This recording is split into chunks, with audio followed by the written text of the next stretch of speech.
So folks, yesterday was the day Jim Jordan, Republican chairman of the House Judiciary Committee, took his little field trip up to New York City to talk about the rampant crime, and he wasn't exactly greeted with the kind of greeting that I think he thought he was going to get.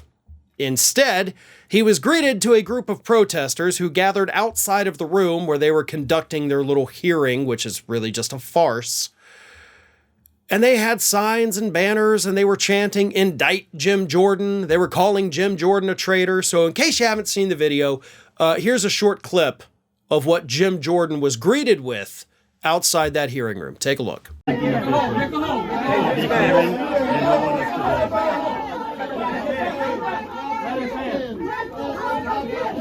want to let the public in the courtroom in a federal building.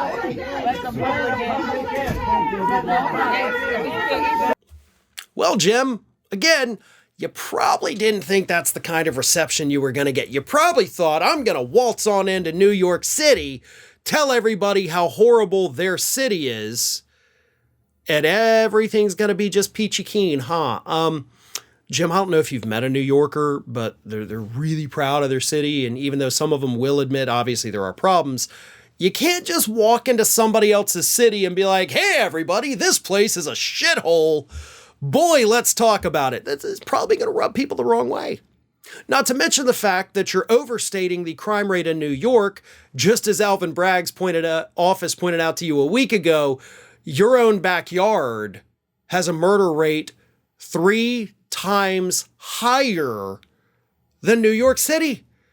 Like, if you want to hold a hearing to talk about how bad murder is, how bad assault is, you literally only have to go to your home and talk to your neighbors and talk to the businesses there.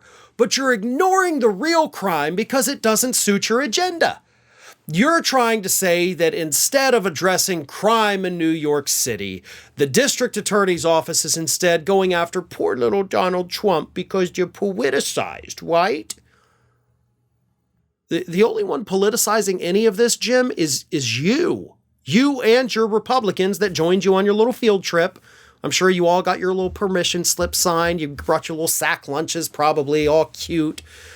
Wore your class shirts so everybody'd know that, okay, this group is all together. I mean, look, I've been on kids' field trips plenty of times with my kids going through elementary school. I know how it works. And it was pretty much the same thing, except the kids in my kids' classes, when they go on field trips, probably much better behaved than you were. And of course, my children have never been met by protesters calling them traitors and wanting them to be indicted. But that's what you got in New York City, Jim. That's what captured the headlines, not your little phony hearing, lying about crime in New York, trying to hold up 1 or 2 murders and act like, see, it's just you can't even walk down the street without being murdered. I was murdered twice this morning. It's a farce. And you're doing it because you want to protect another man who, according to the district attorney's office, broke the law 34 times. At least that we know of, that he's willing to charge him with. Probably more, based on the testimony of Mark Pomerantz. So you can't claim to be tough on crime. You can't be mad at the DA for not going after crime when he's actually very clearly going after crime. Like, that's what he's accusing Donald Trump of doing. Just because it's not the crimes that you want him to go after doesn't mean the dude is not going after crime. Do you see where I'm getting here? Jim Jordan wants us to believe that the federal government has been weaponized against conservatives, and he's too friggin' stupid, or he thinks the public is too stupid to recognize the fact that he is the one who has weaponized the federal government to protect one man, and that is Donald Trump. Hey everyone, this is Aspen.